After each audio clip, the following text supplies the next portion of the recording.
I decided that I would talk to you about something of relevance to your careers. And those of you who are in the religion class have recently been studying Buddhism, and as a subdivision of that, you have been studying Zen Buddhism. And you may well know that the practice of Zen Buddhism has a very special relationship to what the Japanese call Bushido, which is the way of the warrior. It may seem surprising to some people that Buddhism could have any concern whatsoever with the military arts. But let's face it, if we are going to have military arts, and if we are going to have military people at all, they must be as effective as possible. It is a very bad thing to cut off a person's head half-heartedly.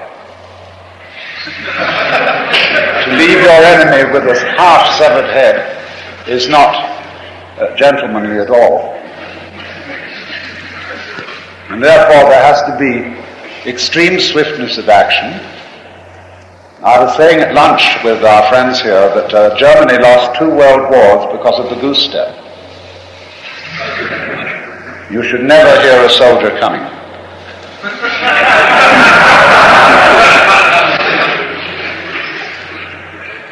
Well now, this has unexpected consequences because what I'm really doing is giving you a talk on occult strategy. Because I think one of the difficulties that we are having in this country today in its foreign policies is a certain defect of strategy. And this strategy is a very marvelous subject because it's a nitty-gritty subject which sentimental people tend to avoid. We have to realize that these things do exist in the world and have to be handled. And you cannot be a good strategist unless you are also a philosopher. And you cannot be a good philosopher unless you're also something of a mystic.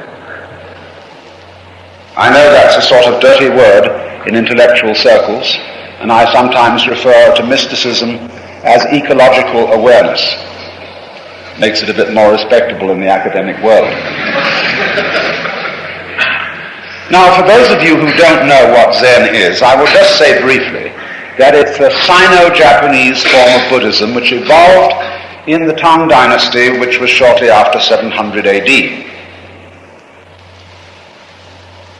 It had Indian inspiration, but it was largely a mixture of Indian Buddhism and Chinese Taoism. Taoism is the philosophy of nature in China. It is best exemplified in our own culture by the art of sailing. Go with the wind. And if you need to go in a different direction from that in which the wind is going, tack. But it is a much more intelligent way of negotiating oneself than rowing. Rowing involves an undue strain. And the absolute principle that is involved in Taoism and which enters into Zen is that all fine effort never strains. Anybody completely accomplished in the use of force, by which I mean energy, because force sometimes means strain, knows that you achieve your best results by following gravity, or by going with the grain of things. And you know this if you've practiced surf riding, you know this if you've ever flown a plane, you know this in every kind of athletic discipline. You must not strain. Use your weight properly. It's weight that counts, and intelligence. Weight plus intelligence. Because weight is mass, and mass is energy. So that was the Taoist point of view. Taoism originated in China, probably around 400 BC, and is associated in particular with a lovely book called in Chinese Dao De Jing, the book of the way and its power. And you should all read it in Lin Yu Tang's translation in the modern library, called The Wisdom of Lao Tzu. It is a book written as a manual of instruction for rulers, and it has a great deal in it to say about military tactics. And it shows you how to do more with less. It is, of course, like Zen, in common with Zen, the philosophy underlying Judo. Do is the Japanese way of pronouncing the Chinese word Dao. Dao meaning, as I said, the course of nature. And Judo means the gentle way. The way of defending oneself without using force. Using strength, yes, but you never force it. Like when you put a key in a lock and there's difficulty in turning it. If you simply use brute muscle, you'll bend the key or break the lock. You jiggle instead. Or you put some oil on it and jiggle again. And you find the easy way through. So then, Zen being a combination of that philosophy of going with the stream and Buddhist philosophy, comes out as something like this. Buddhist philosophy is concerned with awakening, with waking up, with being awake. And the word Buddha means simply an awakened man, or the awakened man. Now, what is it to be awake? We have to contrast this with what it is to be asleep. To be asleep, in a way, is to be hypnotized. To fail to be sufficiently aware of reality, and the way in which all civilized people hypnotize themselves and get into terrible trouble, is through too much of a good thing. That is to say, through being enchanted or spellbound by words, concepts, and measures.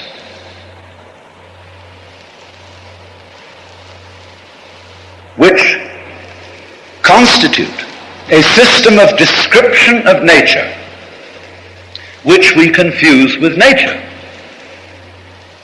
The map, in other words, is not the territory. The word is not the event. Water is an undrinkable noise. And it's tremendously important to observe that distinction. This is the basis, of course, of Korzybski's philosophy called general semantics. But we, as a culture, significantly fail to observe this distinction. And that's why we're in trouble. For example, we confuse money with wealth. You can't eat money. No amount of stock certificates and dollar bills are of the slightest use to you on a desert island. Their value as wealth simply disappears. But you can add figures to each other indefinitely. And pile it up, pile it up, pile it up, pile it up. But you cannot eat 5 roasts of beef at one meal, or drive in 3 cars at once, or live in 6 houses at once. There is a limit to the material one can consume. And the United States, which is regarded all over the world and by itself as a materialistic civilization, is nothing of the kind. A materialist is a person who loves material. Do our cities look as if they were made by people who loved material? Is it materially smart to live in the middle of poison gas? So, military men who are supposed to be realists above all people should have their eye on material and value. So that's what Zen is all about. But in order, you see, to be really aware of the real world, you have from time to time to practice being silent. I don't mean the kind of silence where, there's been a death of some very important citizen and somebody gets up and says, let's observe a minute of silence in his honor, and everybody frowns and thinks very grave thoughts. That's not silence. Silence, as they practice it in Zen, it is called Zazen, which means sitting Zen, is the temporary suspension of thinking. And by thinking I mean, specifically, talking to oneself inside the skull. Using descriptive symbolisms, whether they be words or numbers or whatever, instead of looking directly at what is, at reality.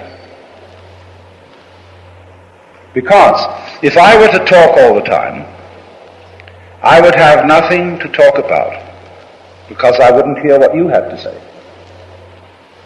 Likewise, if I talk to myself all the time, if I think all the time, I have nothing to think about except thoughts. And that is the great academic fallacy. I'm not against the intellectual life. I'm an intellectual. I make my living by writing books and giving lectures and things, by being a philosopher. But to have anything to philosophize about, you must occasionally be silent. And I'm going to explain why in some detail. But that's what Zen is primarily concerned with, is the cultivation of inner silence. Now you might ask me then, what is reality? What am I talking about? That we experience through silence. Some people say that the real world is material. But that is really a philosophical concept. It's a sort of 17th, 18th century form of Western philosophy called materialism. But it's purely conceptual. The idea that all this is some sort of stuff composed of ultimate billiard balls of matter is purely a mythology. There is the alternative idea that everything is mental, as in subjective idealism, as in Christian Science. That reality is spiritual or mental or psychic. That also is a conception. Reality itself is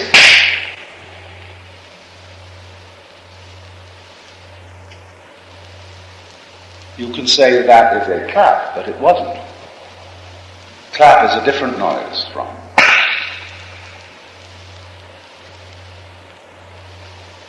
So wake up. But to wake up, you have to be quiet. So Zazen involves the discipline of stillness, mental stillness. I say discipline. I suppose that word shouldn't frighten you. It does many people. I really prefer to call it a skill, because discipline so often indicates something where you are forced by superior authority to follow a certain course of action. That is not real discipline, because it isn't self-discipline. It's mere submission. But real discipline is a delicious thing.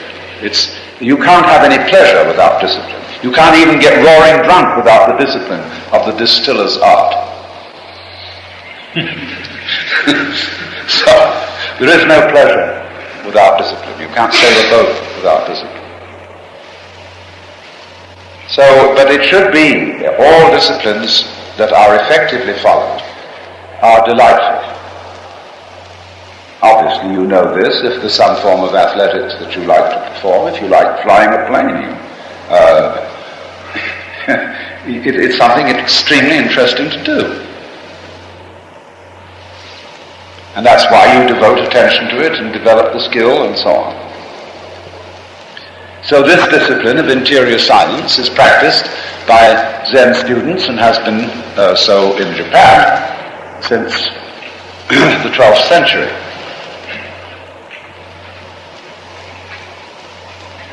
Now, what happens is a very curious thing, because this discipline differs from all others in one very odd respect. It has no purpose. Because if you do it for a result in the future, you're not doing it. Because you will discover in the state of mental silence that is called in Japanese mushin, meaning literally no mind, or no munen, no thought, you will discover in that state of consciousness that there is no future, and likewise no past. There is only now. And now is all that there ever was and all that there ever will be. And until you know that secret, making plans is of no use to you whatsoever. Because when your plans mature, you won't be there to enjoy them. You'll be making plans for somewhere else. Plans are of use only to those who live totally now and realize, of course, that their memories are happening now and that their expectations are likewise happening now. There is only now. And that insight comes as a result of clarifying one's mind as if it were a completely clear mirror or an unruffled pool reflecting the sky and showing by transparency what lies at the bottom. And that sort of mind is what is achieved in the practice of Zen meditation or Zazen. It goes also along with learning how to breathe, because Zazen doesn't involve a kind of forced elimination of thoughts or of any sensory input that one may be having. You begin by letting everything happen which is happening. Let your ears hear whatever they want to hear. Let your eyes see whatever they want to see. Let your lungs breathe as they will. And let your nerve ends distributed all over your body feel anything they happen to want to feel. Let go. Don't interfere. And then say, as you listen, without naming, without describing the sounds that are going on all around you, as you feel, without trying to identify what these feelings are, as you let your mind think about whatever it likes, but you listen to your own thoughts as if they were birds chattering outside. Then you begin to discover reality. You don't get a concept of reality. You get reality itself. Now that's tremendously important, because all our concepts of reality, all our descriptions of it, whether in words or in mathematical formulations, are linear. Words are strung out in a line. Thoughts are strung out in a line. And therefore we say, you can only think of one thing at a time.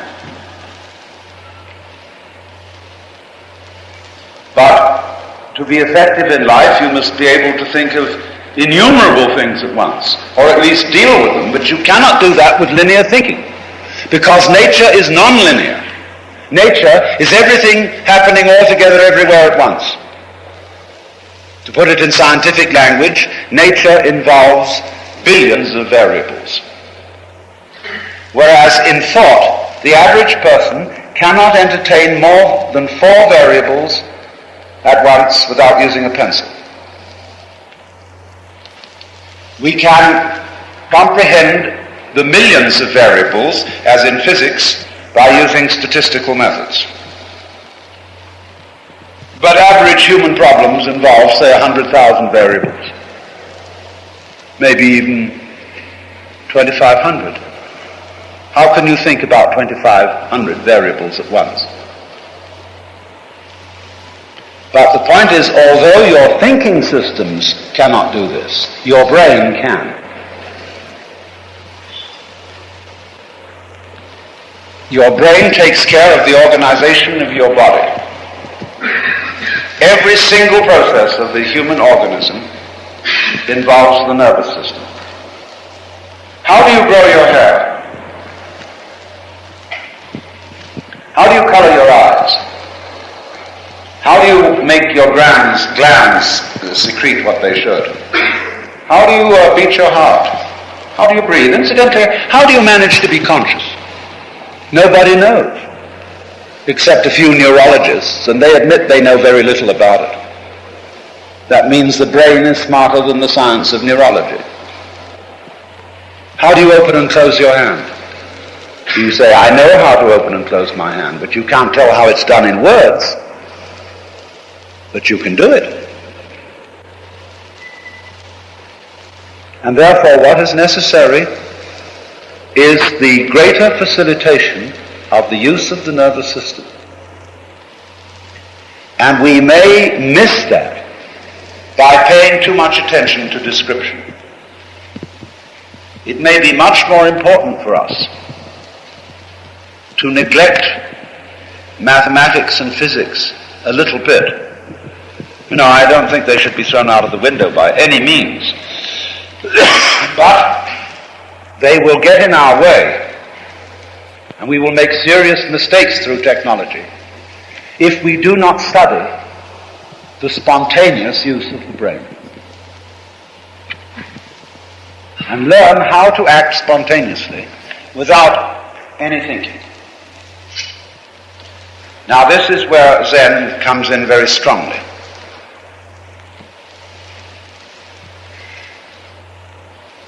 Zen operates, aside from cultivating mental silence, in a kind of interchange between teacher and student. An example of such an interchange is the following story. A Zen teacher, or Roshi, as he's called in Japan, was walking through the forest with a group of his students. Suddenly he picked up a branch and turned to one of his students and said, "What is it?" And the student hesitated. So the Roshi hit him with it. He turned to another student and said, "What is it?" And the student said, "Give it to me so that I can see." So the Roshi touched the branch and the student caught it and hit the Roshi. "Ah," said the Roshi, "you had me there."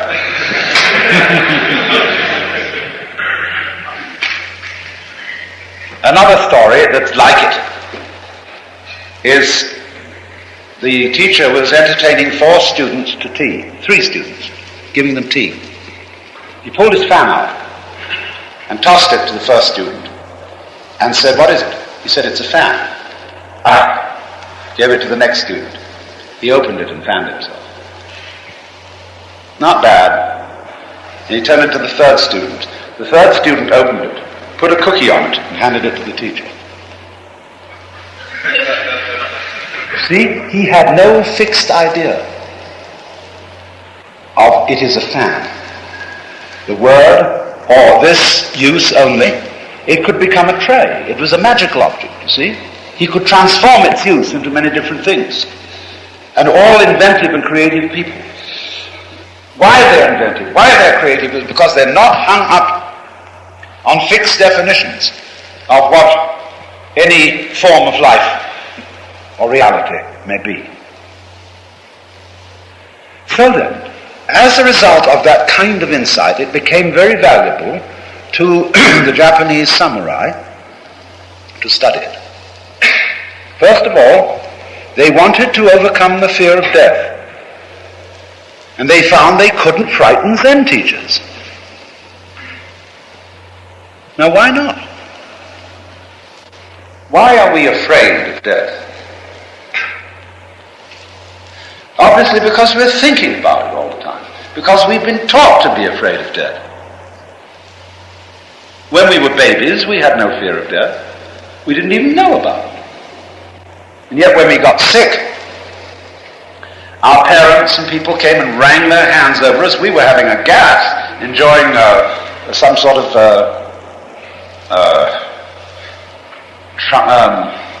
trance or weird fever state, and the parents came around and said, "Oh, it's awful, it's awful, it's awful, poor baby. Oh, it's a dodgy bobby diddy, and all that." And the baby learns from this that something horrible is happening. And the baby can't do anything about it. There's no good teaching it to worry. And furthermore, if you do know about disease and you're a surgeon, you don't want to be so concerned about your patients that your hand shakes when you're operating. So we've made a bogey out of death. I mean, death is how do you know you're alive unless you were once dead? How do you know you exist, that existence is something there, unless you once didn't? So existence and non-existence, life and death, they're not vibration. It's like the crest of a wave, the trough of a wave, and so on. You can't have a trough without a crest, or a crest without a trough. So you can't have existence without non-existence. It just doesn't make any sense at all. You may be afraid of the way of dying, being burned up or something. But that becomes a problem to you if you think about it in advance. You're not being burned up now, and now is the only reality. Sufficient to the day is the trouble thereof. But it's because we have this over-emphasis on tap, tap, tap, tap, tap, tap, tap, talk, talk, talk, talk, talk, talk, talk, going on inside the skull all the time, that we worry. And then we worry because we worry. And we know that's not doing us any good. So that was the first thing the samurai wanted to discover, how not to be afraid of death. And so the Zen teachers taught them how to act without thinking. And this requires an enclosed discipline, because if you're always used to acting on the basis of thinking, and you suddenly switch to the other method, you may make some very foolish mistakes. So it's always done within a kind of enclosure. Like this is an academy, like there is a special school for Zen, where everybody understands certain rules, and outsiders are not interfered with by the process of what's going on here. They're not bugged by it. Outsiders would be very easily bugged by people who acted spontaneously, without due consideration. But you see, it's absolutely necessary for the samurai to act without due consideration. Because when you're in a sword fight, there isn't time to think. But also, you have to be intelligent. It isn't simply a method of learning a set of reactions. Those of you who study judo, you know very well that it isn't merely a matter of learning a routine of reactions and therefore being able to bring them on for almost any kind of assault that may be made against you. You never completely know what kind of assault may be made against you. So if you go out routinely prepared for different kinds of assault, and something turns up that you never ran into before, you're lost. It's like the beginning psychiatrist who's read all the textbooks and knows this kind of a case and that kind of a case, and then suddenly he gets out into practice, and here is somebody who's got something that never was discussed in the textbooks. So he rings up his teacher and says, "Now what do I do with a thing like that?" So what is important, you see, is not the study of different techniques of strategy, but having your consciousness made over to where it understands situations without thinking about them, just as you understand how to breathe, how to open and close your hands. And so there is a wonderful essay by a Zen master called Takua on the art of swordsmanship. And he says it is absolutely important in this art to have what he calls immovable intelligence. And in our language we would say the awakened intelligence of the brain, unobstructed by any preconceived ideas. So he says when the hands are clapped, the sound issues immediately without a moment's hesitation. You know, it isn't.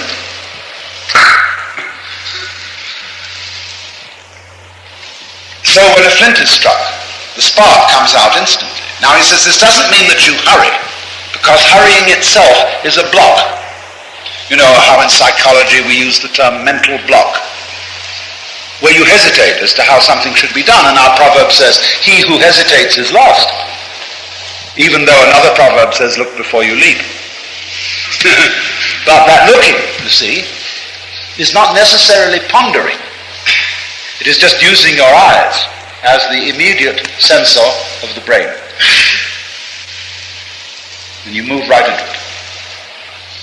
So that you must not be involved in any considerations of either winning this fight or losing it. If you want to win, that's a mental block. If you're afraid of losing, it's a mental block. You know how it is sometimes when you act in a crisis. You're driving a car and the thing skids. You suddenly find something come over you where you act without any premeditation. Often you do the right thing. You only get the shakes afterwards when you think about it. So in that kind of a crisis, what the Zen master Takuan meant by immovable wisdom takes over. So that is the primary thing that has to be learned in those various athletic or military disciplines which Zen influenced. It would be kendo, or sword fighting, judo, karate, aikido, which is the most esoteric of all of them, and that is the art of being unattackable. Everybody should study aikido, especially if you're a military people. Because the greatest skill in the military art is not to be able to be attacked. And this does not necessarily mean granite and strong fortifications. We come to it in the end in the highest school of Japanese swordsmanship. And if any of you get an opportunity or can rent a 3-night film, it's 3 2-hour strips called Samurai, done by Mifune in color. It is the life story of Miyamoto Musashi. You should show it here. It is an absolutely thrilling story, done with the greatest artistry, leading up to a final battle in which Musashi is very reluctant to engage, but he has to do so as a pundona, or point of honor, where he comes at his opponent, who has a huge long sword with an oar, a wooden oar, and he defeats him by timing. He walks in from the sea to the beach to meet this man for the duel. And he's timed it just exactly so that at the critical moment the sun will rise and be in his opponent's eyes. See, that's intelligence. So then, the highest school of swordsmanship is called the no-sword school. A very kind of elementary illustration of it was that Musashi was once taking a ferry boat across Lake Biwa near Kyoto. And at the last minute, a very drunk samurai stepped on the boat. He was one of these machismo types, a very aggressive, gruff. I'll fight any man on the boat. He so turns to Musashi and says, "You're a samurai, aren't you? You got a sword there. Have it." And Musashi said, "Now wait. There are lots of other people on this boat. And if we fight, we may hurt innocent bystanders. Ferryman, you go over to that little island over there, and we'll get out on that island and fight. So the ferryman went over to the island.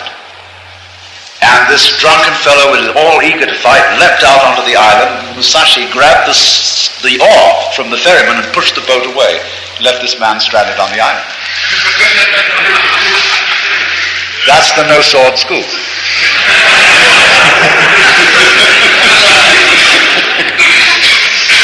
But in a more profound way, the no-sword school is you must first understand the nature of power and consider the basic thing to know in all strategy is, what do you want? Now, do you really want power? Would you like to be able to control everything absolutely?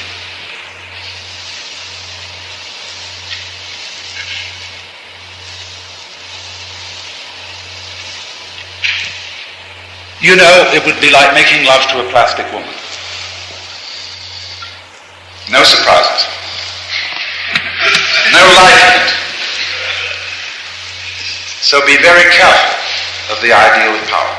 And this is a thing that gets into men in the culture of the West all too easily. Because a lot of men are not confident of their masculinity, and therefore make a show of masculinity. And they think that it's male always to play tough. Well, they're kind of about things. And therefore they ignore anything subtle. It used to be said of this academy that there was an entrance test, and that if you could recognize Vivaldi or Giotto, you would be rejected. That's probably a rumor. But you see, a man who is not afraid that he is a man, who has all the strength and courage and sexual capacity of a man, is not afraid of gracefulness, of a certain sensitivity. Because if you don't have that, you can't make a good soldier. Because you will be unalert, stupid. Like the people you know who just think, "Ka-bang!" is the whole art of war. The whole art of war is judo. Is be quiet. Be very, very alert. But you can't try to be alert. You can't force alertness. All right, I'm looking at the time. But if that clock were further away, and it was blurry, and I stare at it, I won't make it any clearer. If I relax my eyes, imagine a black velvet curtain in a dark room, and then open my eyes gently, the light comes to me on its own. And that again is the Taoist art of non-forcing things. Sailing, treating the whole of life as navigation. And this above all the air pilot must understand. You're not a man who wants a firm foundation under his feet. The trouble is that so much of our religion is based on analogies of a rock.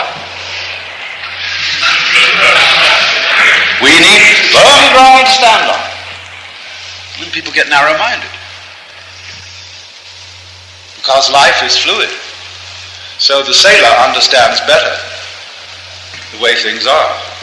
He doesn't want a firm rock, but the last thing he wants, that's crash.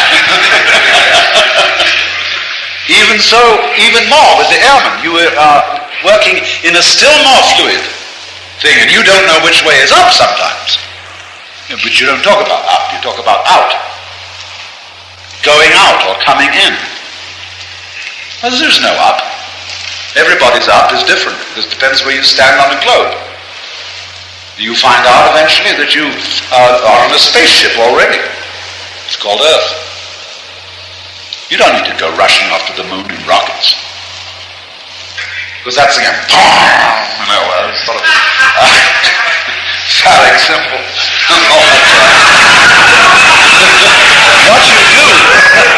What you do, strategically, you see, is you cultivate very sensitive radio astronomy.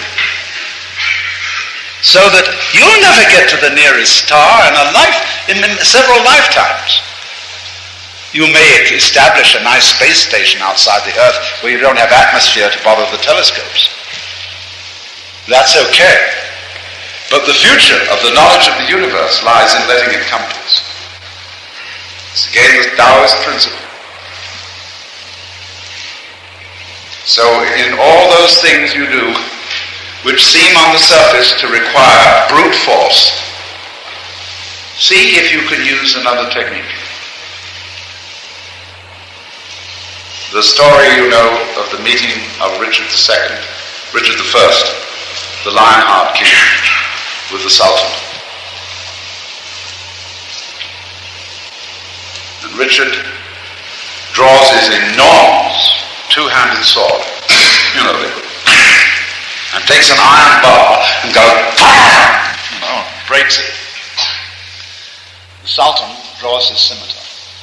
He floats a piece of silk into the air, and it drops on the scimitar and is severed. See?